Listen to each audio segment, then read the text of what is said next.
1. All right, let's see what we got here. Who was last place last time? Yeah, it was y'all. And then it was Richard's group. Go ahead. Give me a fact. Okay, the Cosmopolitan response for terrorism is that it's a crime against humanity. Okay, Cosmopolitans say that it is a crime against humanity. That's Susan's group. Richard's group, give me a fact. The Statist response is that any terrorist act is a war crime. Statist response says that any terrorist act is an act of war. Go ahead, May's group. The root causes of terrorism are, according to the cosmopolitan view, the root causes are poverty, inequality in education, and discontent. Okay, the number one cause generally throughout the entire chapter of terrorism, the root cause, so to speak, is addressing poverty. It absolutely is. They also make mention in there of poverty. Say again the second thing you said? Inequality in education. Inequality, education. The other thing that they mentioned is injustice. The idea that countries like the United States kind of get their way or take advantage of the system, that's something else. So when you start talking about dealing with root causes, you got to deal with the poverty. You got to deal, and the chapter mentions things like medical care, for example. It makes mention of a number of other things. It ties in women's rights and whatnot. So understand, poverty is kind of a broad term. Go ahead, Jeff's group, give me a fact. The winners. The statist response takes into account that it's difficult to attack a group without a government, so it'll hold governments accountable for the rogue groups that are operating within their country. Yeah, it will. It will punish a state or a government for the non-state actors that operate within their borders. Absolutely. Okay, coming back to this group, somebody new speak. With the status, they're thinking that the root cause is dealing with the root cause. The money is not. Also, don't bite the hand that feeds you. Don't bite the hand that feeds you? No, She's a rough teammate. I'm sorry, go ahead. Okay, the cosmopolitan response is be the hand that could bite us. We're the hand that could possibly bite us. By giving them money, that means that they could They can use just that try- money to attack us. Would not put it toward good use.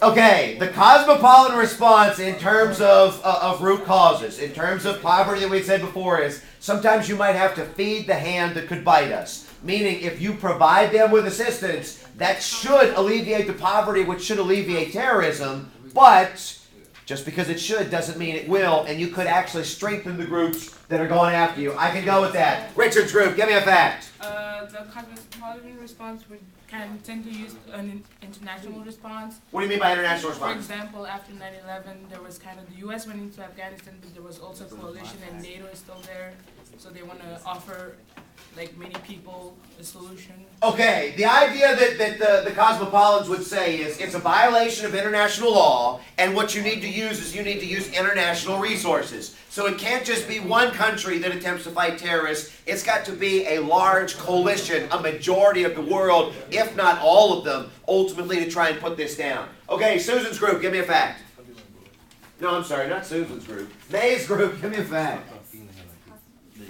I guess you could argue that a statist response is more of a military.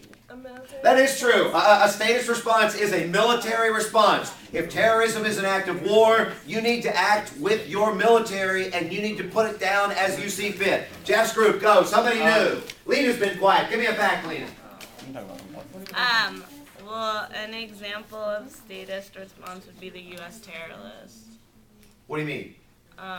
Well, the U.S. terror list is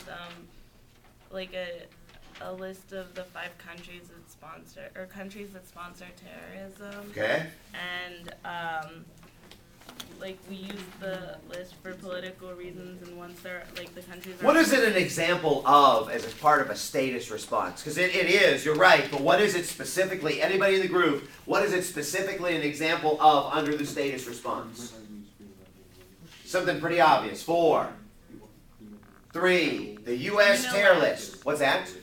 What does unilateral mean?